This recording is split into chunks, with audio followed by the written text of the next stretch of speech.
This is a Heart and Hand production.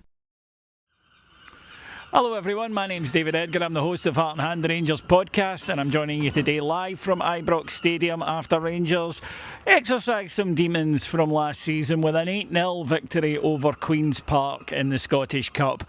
It was a thumping victory for Rangers. You know you're doing well when the video printer has to spell out the number of goals that you scored today, and it was a terrific performance from Rangers, just very professional, very calm, organised and attacking. Manager Danny Rowell had made 7 changes to the side who played in midweek, and the fact that the side still looked very strong is, I think, an indication of Rangers' recent transfer business. All 4 January signings started the match today and all 4 impressed. It didn't take Rangers long to take the lead though, and when we did, it was Ryan Naderi getting on the end of a James Tavernier corner to nod home his first goal for Rangers. Always important for a striker to get off the mark as quickly as possible.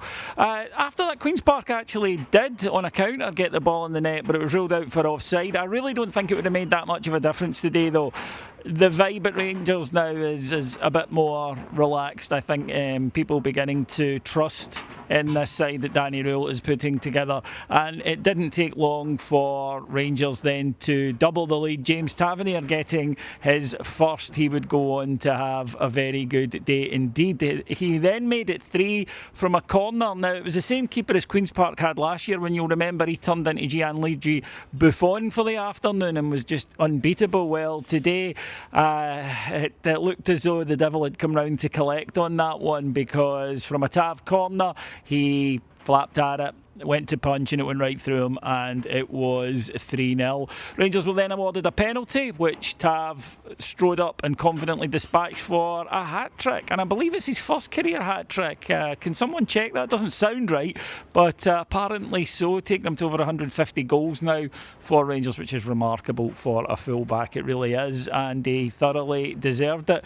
But Rangers were not done at that point and continued to push, continued to press, and got another goal from a set piece. Looked as though it was Chukwueze, but on later inspection I think it's been awarded as an own goal, and Rangers went in at half time 5-0 up. And in the second half you don't expect it to go at the same tempo, but I want to credit Rangers because they did. There was a healthy crowd in here today, 37,000 for a Scottish Cup tie against lower division opposition on a Sunday afternoon, and Rangers though kept going and gave the crowd their money's worth today. Didn't take long into the second half to make it 6.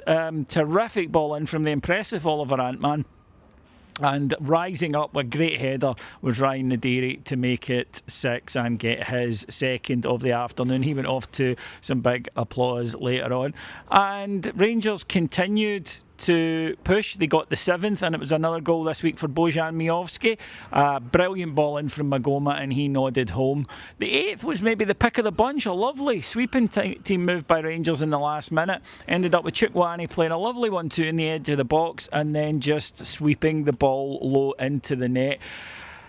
Firstly, strikers scoring goals is good. It's been something that we've all worried about this season, that our strikers weren't scoring. That's a couple this week for Miovski, and I'm not sure I've seen a player who's as much a confidence player, because as you'll know if you watched the game the other night, he was really poor up until his goal, and then he was good, and today he was good, and just looked a different type of player. Naderi looks as though he provides something. He looks a real penalty box striker, which we have missed, and it was good to see the manager try something different and play both up today, and obviously got his reward. Those of us who've been long-standing members of the 4-4-2 party, well, it was a good day for us. We'll need to have a party meeting about that one soon.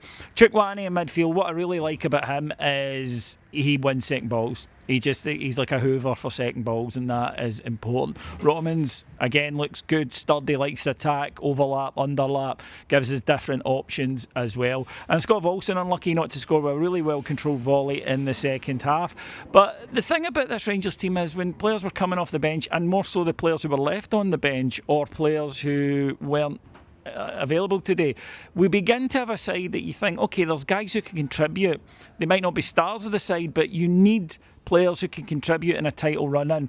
After the match, Danny Rowell, very positive, but he said enjoy it, but tomorrow we recover, and then it's the next game. He spoke about a very big week, 2 massive matches coming up against Motherwell and Hearts. The opportunity, the tantalising opportunity for Rangers to be top of the league this time next week. It's one we've got to go and grab, but we go into it in as good a frame of mind as we could possibly go. I think we've all had some concerns about Rangers not scoring goals. Well, that's 13 in 2 games, and hopefully that's now, if you like, the pipes unblocked and it will start to float from here. But what is certain is that when you look at the 4 players who've come in the January window, you think, okay, I can see why they've been signed. That's not to say that there'll be big successes, but you don't look at them and go, you know that these all look like players, and if they can all just contribute something the next few months, as can a few of the others, then who knows where we could end up. Anyway, it was an absolute pleasure to be here, and if you want to hear more about it, then go to our Patreon. It's patreon.com/Heart and Hand, and we'll have loads more coverage of this. And of course, our free show is available tomorrow everywhere you download your podcast. Thank you very much for listening to me. I'll talk to you again soon. Take care, everybody. Bye-bye.